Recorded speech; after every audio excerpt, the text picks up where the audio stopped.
Junkie. A podcast for nerds, unapologetic truths that are put in these words. Voice Junkie. A place to talk sports, politics, and pop culture. See who's holding the torch. Voice Junkie. Who's saying the best? None other than the protagonist, Mr. Chuck West. Voice Junkie. Now tune in and listen. The trendaholics in full effect and giving you wisdom. Man, oh man, what an exciting baseball classic, fall classic we've had with the Major League Baseball. Man, I tell you what, I'm watching this Dodgers game and Shohei Ohtani, and I've been watching baseball for, since the early 90s, since, 30 years? Easy 30 years, and I've never seen a player like Shohei Ohtani. He is everything and more that they say he is. This dude just hit 3 home runs. One hit damn near the top of the stadium of Dodger Stadium. And he pitched 7 shutout innings. Like, we're watching modern day Babe Ruth in front of our very eyes. And he's from the rising sun over in Japan. So it's amazing to see that. And to see the Dodgers having the opportunity to do something that hasn't been done in, 2 decades. As far as being the first team to repeat, since I believe the Yankees in the early 2000s and late 90s. So this is some, real historical stuff that's getting ready to happen. And you shout out to the management team over there. Like, Magic Johnson and company over there, the management brass over there who put that team together knew what the fuck they was doing. Straight up. They said, F those picks. They said, forget whatever it takes. We're going to do it. We're going to pay it. And we're going to mortgage the future if we have to do it in order to win championships. That's what it's all about. Winning championships, winning titles. One thing I hate when we've gotten to this numbers-oriented, analytical era of sports is that we forget what it comes down to, why we do this to begin with. The whole point of watching this is for competition, to see the best win. It's to win the game. Like Herm Edwards said, man, classic Herm Edwards comment. Hello, we play to win the game. Herm was right. We play to win the game. That's what the whole point is of watching all of this. We're not here to make money. Yeah, of course. You're doing it. If you're an owner of a team, you're there and you're doing it so you can make some money. Of course. You're in it for the business of it. But also, let's be clear, this is child's play here. This is children games. We're making millions and sometimes billions of dollars when it comes to Jerry's case with the Cowboys. Win the game. So it drives me crazy when owners of teams, don't put their best foot forward when it comes to cooperating or being a part of the spirit of competition. And the spirit of competition is who's the best team, who's going to win the most. And, owners are just so goddamn greedy. They just want to, but you can't blame them. A lot of these guys are nerds. A lot of them don't have an athletic bone in their bodies, but they're the ones that own a lot of these athletic teams. So, of course, they're going to look at it just from the money perspective. But anyway, as I digress, great football season so far, just like it's a great baseball season so far. And then we got basketball season coming up, man. But just to put a bow on baseball, Shohei Ohtani tonight, awesome. The Dodgers, they're going to get ready to play. They're going to get ready to play either the Mariners or the Toronto Blue Jays. So the exciting part is about this World Series this year in baseball, you're getting a completely different opponent for the Dodgers. You're getting a team that hasn't been to the World Series either ever. When it comes to the case of the Seattle Mariners, my favorite team when I was a child, because my favorite player as a child was Ken Griffey Jr. That's a little known fact about me in baseball. Like, my favorite team growing up was the Seattle Mariners. I was a Ken Griffey Jr. fan, and that team was incredible. You had Jay Buhner, you had Edgar Martinez, you had later on, you had a young Alex Rodriguez, you had the big unit, Randy Johnson, Jay Buhner. I mean, King Griffey Jr. I mean, that team was loaded. They were loaded. And for sure, they would have won a World Series sometime in that era if the Yankees weren't if the Yankees weren't the Yankees from what was it 96 to 2000 or was it 97 to 2001, I can't remember, but I think that whole era actually, I think it was 96 to 2001 cuz they won 4 straight championships. People forget this. It was the evil empire. They were really running the show when it came to the Major League Baseball, and to the Diamondbacks, won one of the most incredible World Series ever when they upset the New York Yankees and hit, Mariano Rivera, who was unhittable, especially in those times when they was winning championships. But yeah, man, this is rarefied air when it comes to the Dodgers and what they're getting ready to do. But it's fun to see. You're going to see the Mariners. I'm pulling for the Mariners because I want to see the Mariners make the championship, make the World Series for the first time ever. I would love to see it, but they gotta take care of their business with these Toronto Blue Jays because the Blue Jays ain't gonna go away. Blue Jays been good all year for a reason. They got a lot of offense and they got some stud pitchers on their side as well. So it's going to be interesting, but it's going to be interesting to see how those teams also match up against the Dodgers because the Dodgers are the Dodgers. They didn't even win the division. And they handily took care of the best team in that division or that conference in the Milwaukee Brewers. Like they made short work of, the Phillies as well. So it's just, they built to win championships, and teams need to follow suit. And as a Red Sox fan, it just drives me crazy that we've gone from a team that did whatever it took to win championships to now a team that just want to be relevant and be the Tampa Bay Rays.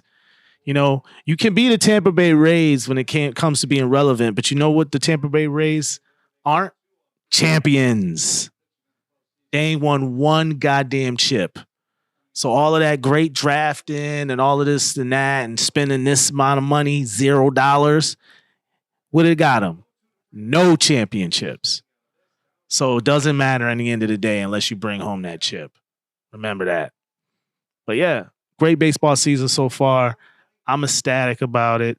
I mean, this has been a really, really exciting baseball playoff. Man, they've held it down for sports fans like me through the lull period. The NFL is the NFL. Sometimes they put on a bullshit game that you don't give a shit about.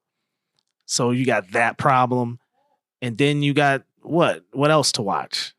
Nothing else really, But as far as the major sports in this country, as far as the major sports in North America, it's baseball, it's football, it's basketball, and it's hockey. And you got all of those things going at once right now.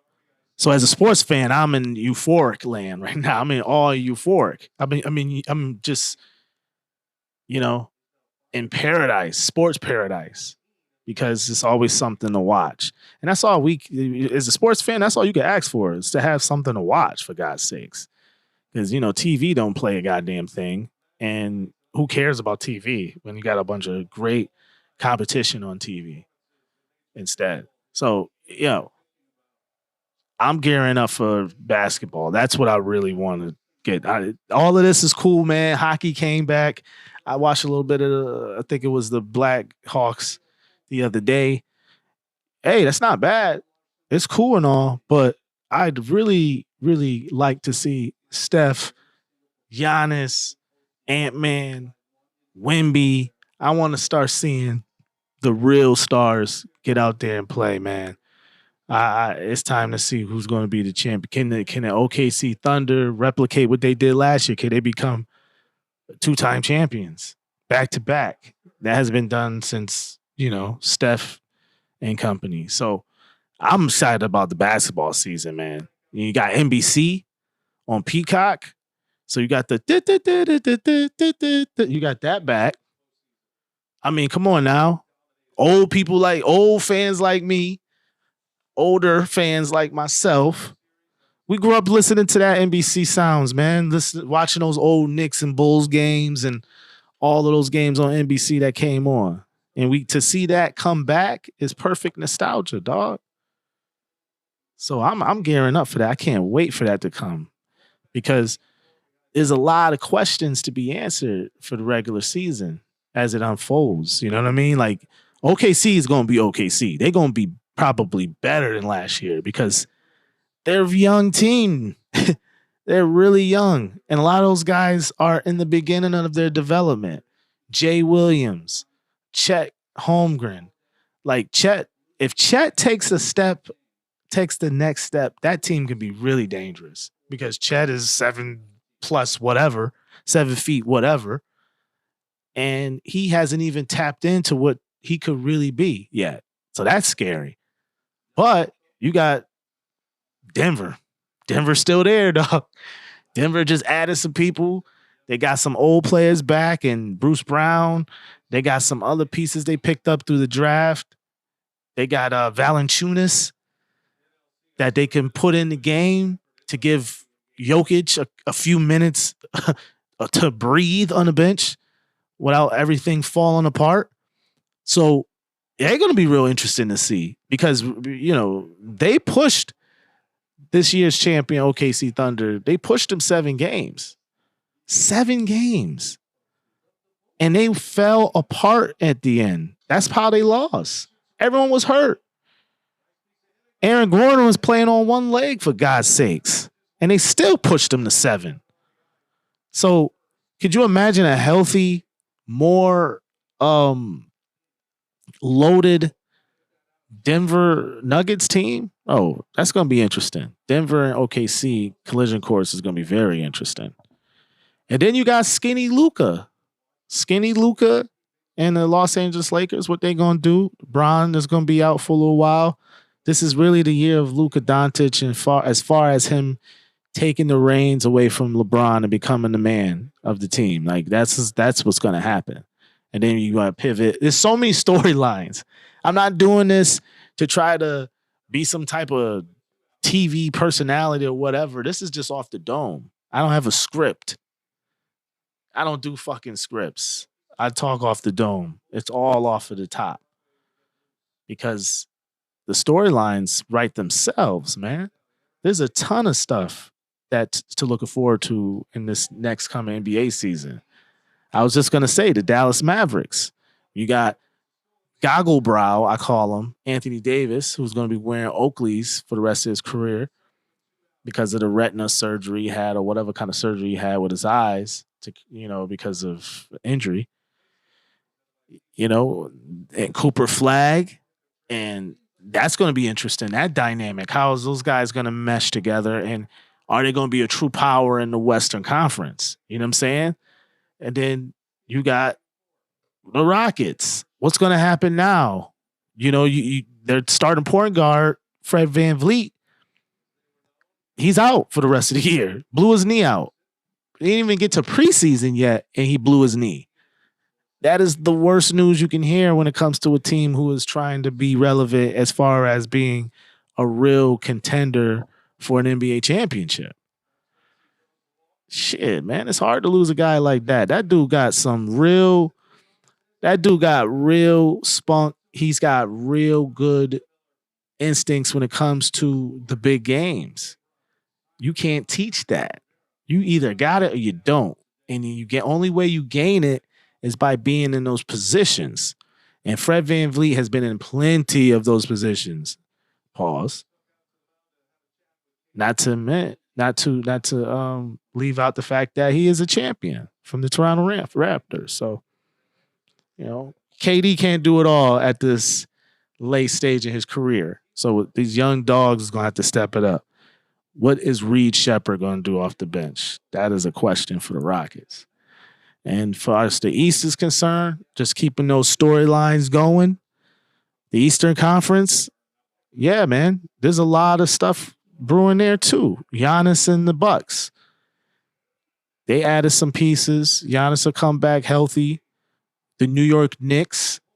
The Knicks will be back better than ever. They have Mike Brown now as their head coach. I don't really hate Mike Brown. I think Mike Brown is a really good head coach. I think Mike Brown was given a raw deal out in Sacramento. I tell you what, since Sacramento got rid of Mike Brown, they've been very irrelevant. Irrelevant. Mike Brown made that team relevant again. The most relevant they've been since Peja Stojakovic and C-Web and Vlade Divac. Those guys. That's the last time the Sacramento Kings were relevant until Mike Brown got there. So the fact that they got rid of him was what, D-list teams do. So the Knicks getting him is a big deal because he's got experience, man. He knows how to coach. I think he'll be able to manage things a little bit better than Tibbs. It's a love-hate relationship with Tibbs because, again, for those who do follow this channel, I've said it before, I am a lifelong Chicago Bulls fan, so I know everything it is to know about Tibbs, the ebbs and flows it is with Tibbs as far as the love and hate you may have with him. Yes, he's a great coach. He knows what he's doing for the most part, but he does not know how to manage his teams. He doesn't know how to manage minutes, and he damn sure don't know how to manage his lineup. If it was up to Tibbs, he'll play all five guys, his starting five, 40 straight minutes and not even sub them out if it was up to Tibbs. Like, that's his problem. That's a mental block that he has to get past in order to become an all-time great, because he is that good of a coach to become that. But he's got to get out of his own goddamn way. You can't run your players to the ground all year and expect them to be there for you when you need them most when it comes playoff time at the end of the year. It's just common sense. They're going to break down. They're not freaking robots. Like, Tibbs be coaching like he coaching robots and androids or something. They're humans. They break down, dog. It's 82-game season, but guess what? You may have 20 games in the playoffs. He coaches like he's not even thinking about that at all. And that's when you come up short in the biggest moments. So that's why his ass is out of there. Very predictable. But Mike Brown won't make those mistakes. Mike Brown will adapt. Mike Brown will adjust. And, it's just a matter of, is the Knicks going to take that next step? Is there going to be anyone on that team that's going to, not have the type of season that we thought they would have? So enough of the Knicks. Let's get to the Celtics. Celtics, they got another storyline too. They don't have Jason Tatum. No Tatum. But, they got a lot of other guys there. They got a spunk team. I like the Anthony Simons pickup from the Portland Trail Blazers. He's going to definitely put up some buckets. He can get you 20 points a night. He can. And then you still got Jaylen Brown, of course. And you got the other guys, Pritchard off the bench. And of course, one of my favorite players in Derek White. It ain't the end of the world. You got picks too. It ain't the end of the world. And then Jason Tatum on TV now talking crazy. Like, he trying to come back before the end of the season is over. Now, I don't see that happening. Even if he was capable and ready to at least give it a go, the Celtics probably won't do it at all. And I wouldn't blame them. I'd be like, all right, man, we can't. We need you to be Jason Tatum for the rest of your career. We're paying you $250,000 in its entirety.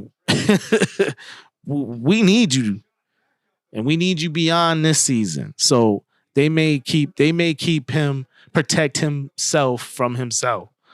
Or protect him from himself. That's how I was supposed to say that. Yeah, because but on the flip side, let's just say hypothetically, the Celtics get past the first round and then get into the second round. And then the second round, it's 2-2 with said team.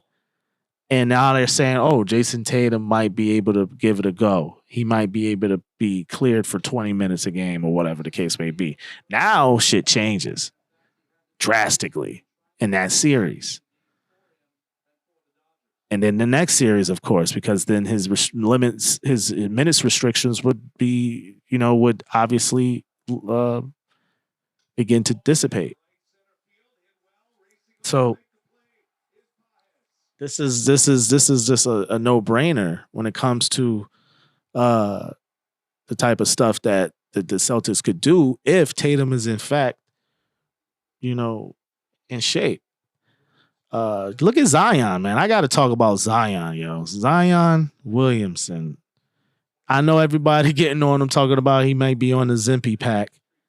For those of you out there who don't know what the hell I'm talking about Ozempic. And the dude has struggled with his weight his entire career. He's been always flirting with 300 plus pounds, or he's always at least around 300 pounds. And now he looks to have finally figured out where he needs to be, because a guy that big, man, in the stuff that he does, the athleticism he has at that size, he has to go into self-preservation. He's not 30 years old yet. You have to not waste these years while your body's able to recover the way it's recovering. You got to lose the weight. He loses the weight. He keeps it. He maintains a good, decent weight. He's going to do all right. If Zion can stay on the court, that team, the Pelicans, is definitely worth watching. Right now, they're not worth watching. But man, listen, you put him on that team, on that court, and giving them, it gives them all the chances in the world to compete against other teams in the East. Without him, they're just a laughingstock. They're not even worth watching on League Pass without him. So that's another interesting team to look at. And then you got other teams, of course, the Cleveland Cavaliers. What's going to happen with Donovan Mitchell? Is he going to take more control of the team? Will they make a move during the trade deadline? Because right now they stuck. They stuck with all those high salaries. So they get stuck with the team they got. Unless they trade Darius Garland, flip him, and try to get some things back to improve themselves. I could see them do something like that. I know they don't want to get rid of Darius Garland, but listen, man, you're going to have to give up something to get something back or to get more back. That's the only way you're going to make moves, because your salary cap is just too crippled to do anything. So that'll be interesting to see. But yeah, man, this has really been just me touching bases with how great sports have been in the last month or two and what we can expect in the next, the next week. Basketball, yes. And football. Yeah, I got to touch on football before anything, man. I mean, it's been an interesting season. I'm a Cowboys fan, so Cowboys are the Cowboys. We're back to like mid-2000 Cowboys, 2010 maybe, when we put up a bunch of points but couldn't stop a nosebleed. I mean, seriously, this defense is hard to watch. It's hard to watch. It's a bad defense. And to be real, when Michael was there, they weren't that great either. They were okay. They were decent, at least. They were tolerable, at least. Now, without Micah Parsons, they're a joke. They're a laughingstock. I mean, they can't stop anybody. They made Russell Wilson look like freaking Warren Moon. And we seen Russell Wilson after that game, and he can't even get on a field anywhere else. I mean, he looks like he shouldn't even be backing up anybody. That's how bad Russell Wilson looks now. But you couldn't tell anybody that. If you put on that Cowboys game, you would have thought Russell Wilson was an MVP candidate. That's how bad that defense was. It's a terrible defense. terrible.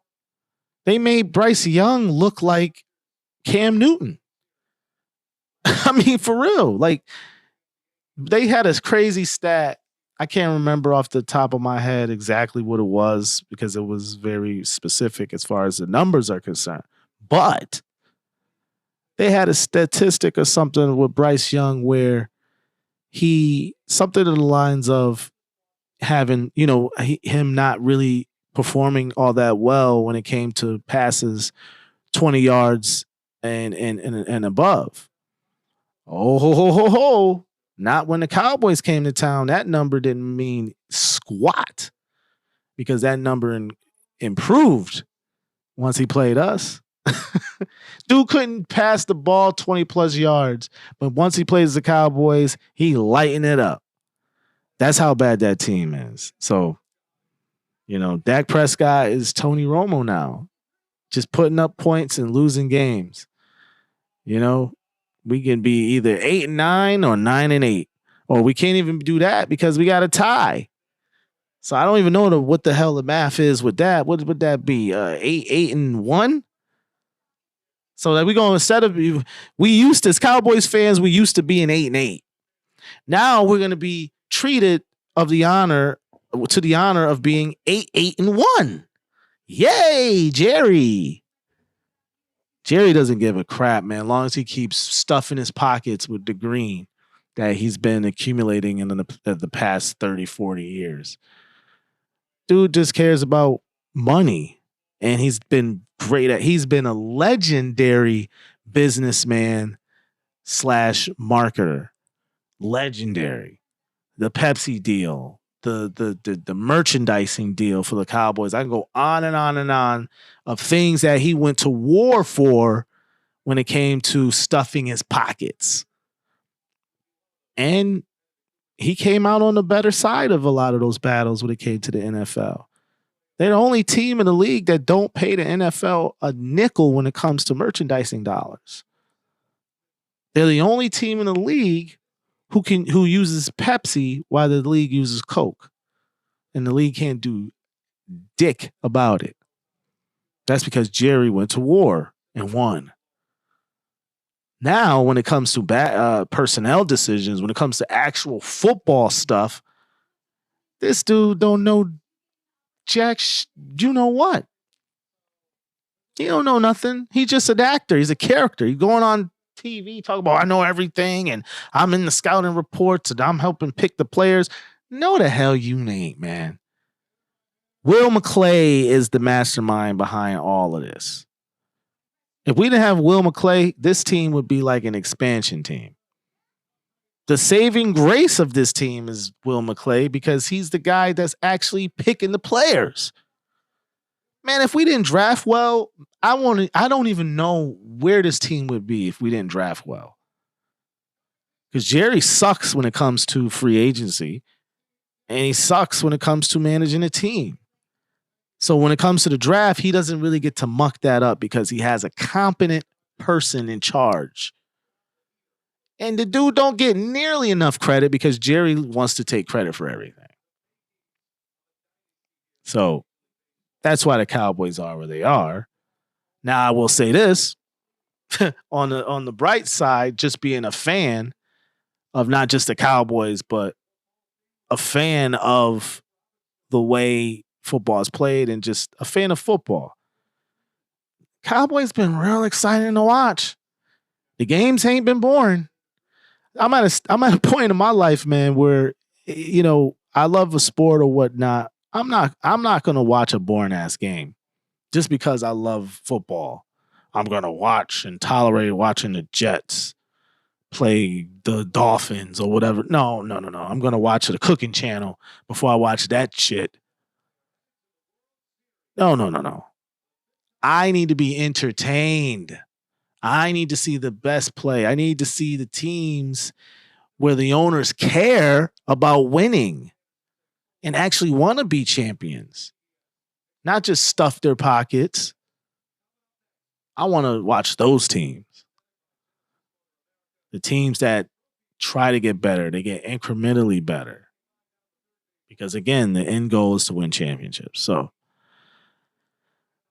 Football's been good. It's been a solid year. I mean, the Colts have been surprising as hell. They've been really surprising. I mean, Zaire Franklin, who, you know, is cool with, Joe Button Pod and all of that. But it's cool to see him be the stud player that he is. I mean, he's always been a Pro Bowl player and he's always hyped up his team. But this year, the hype is real because these dudes keep winning. Daniel Jones at quarterback. They've only lost one game so far. They 5-1. The Colts. Let me say that again. Are 5-1, I think. I'm just going off the top of my head, not checking anything. I mean, it's impressive. You got to give them credit. That's why what I've learned too in the past few weeks is how difficult it is to bet football. When it's outside of wins and losses and what the spread is, because that's pretty straightforward in my opinion. When it comes to performance of the players and the statistics of what teams will get, how many yards is this, or how many touchdowns, or you can't predict it. You really can't. Guys aren't performing to their best abilities when it comes to certain teams. And then when it comes to other teams, they're overperforming. So you just don't really have a gauge on these things when it comes to bets, when it comes to football. It's specifically football. But yeah, I mean it's definitely been a really impressive season so far. As far as football is concerned, football is back. Bad Bunny is taking over. I mean, he's going to be the guy that's going to entertain us for this year's Super Bowl. Yeah, of course, people are going to be pissed off because it's a brown fella. There are people pissed off when Kendrick was selected, but in this hyperbolic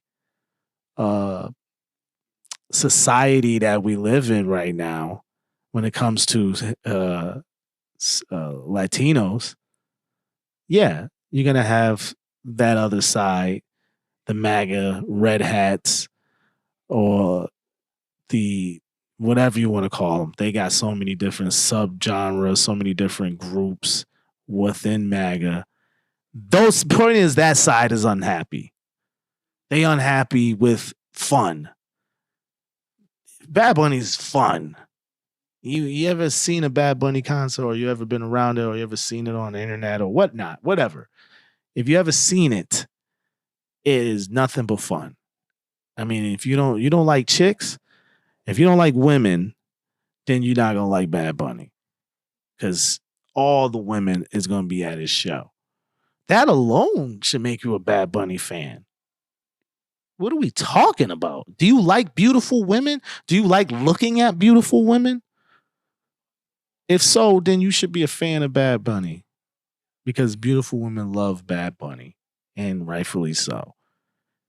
The dude is hot as fish grease for a reason. He's the top star in the world when it comes to streaming for a reason. This is strictly business. And the one thing that the NFL has done really well, shout out to Jay-Z when it comes to helping out for halftime performance selection, the process. But they really haven't struck out. They really have not really missed when it came to selecting the halftime performer so far in the last 5 to 10 years. I can't think of any misses. Down to Rihanna or Dr. Dre, or everybody's been top notch. As far as you can't really complain. They're either an icon or they're on their way to being an icon. As far as the selection has been so far. It's been dope. You pick Kendrick, of course, because Kendrick had the greatest rap year ever, arguably. So, yeah, you got to pick that dude. It ain't got nothing to do with biasness. It's just got everything to do with business. You pick the hottest dude on the market. That's what you do. So as far as that's concerned, that's just the way it is, you know? It's just Kendrick doing Kendrick. And then now you got Bad Bunny gonna do Bad Bunny. So, yeah, that's what you do. You get the hottest in the game to do the biggest show of the year. It's not fucking rocket science. That's how it works.